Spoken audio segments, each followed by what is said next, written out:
9:45 on North Dakota Today. You know, we all have our challenges in our everyday lives. Sometimes it's just the stress of carrying on your daily activities, or it could be something bigger, some sort of physical limitation. Whatever the challenge is, it's always nice to have a motivation to carry on, something that gets you through those tough times. That's right, and that's the lesson in a new book called The Bird Book. Patsy Levang is the author of the Bird Book. Good morning, Patsy. Welcome Good morning. to the show. Thank you. Welcome from the Watford City area. That's correct. Local Yes. gal. Uh-huh. All right. Why birds? Tell us about the book. All right. Well, I never met Alma, but when I was going to college at NDSU in Fargo, her sister Dina became a very good friend, very good Sunday dinner maker. So as a college student, many times I would be at her house for Sunday dinner. And she is a relative. There were 7 siblings in the family, and none of them had children.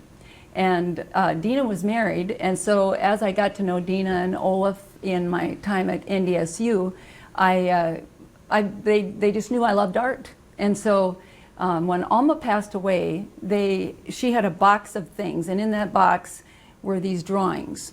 And they sent all of that to me in 1986 when Alma passed away, and thought that I would finish her artwork because I did love to dabble in art. Mm-hmm.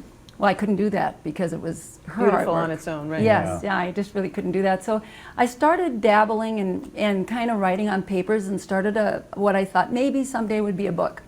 And then my friends from Houston, Texas, Herb and Martha Mills, came up, geologists, retired, and wanted to see a bit of the Bakken.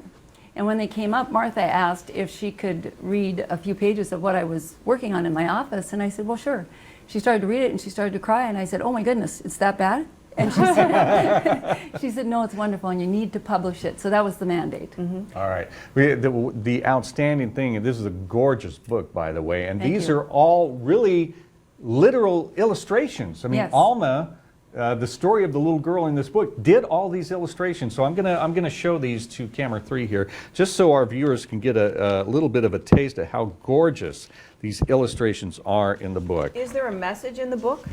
There is a message, I believe, and that is that if you have something that inhibits you from interacting with society, which she obviously did, and back in that day, because of course she was before maybe all the interest in helping people with these kinds of disorders, she didn't really have that medical input. Sure. And so she lived with a brother and sister, and in the process, in her first 14 years when she was out and about, I believe she got acquainted with these birds. And then in the process of taking care of coping with herself, mm-hmm. she drew. So basically what we're talking about here, just to back up a little bit, is somebody who had a social anxiety disorder who dealt with it by drawing pictures of the birds in her environment. That's right, her passion. Right, and does the book tell that story? Yes, it does. The book tells the story to the degree that I can tell the story. I wish I'd met her. Sure. Although I'm not sure she would have allowed for me to come into her space, if you will.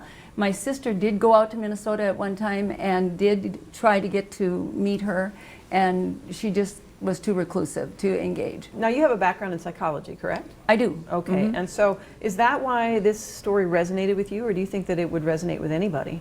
I kind of think it would resonate with anybody, but yes, that is why it resonated with me to some degree. I'm also I did some school counseling, and so I had a 32-year career in education, and I'm always interested in what will help young people to cope with whatever situation they're in. Mm-hmm. And it applies to young people, old people, it doesn't matter. I mean, the age doesn't matter. You need to find those things that you're passionate about. We're going to take a quick break here on North Dakota Today, and we'll be right back with more from The Bird Book.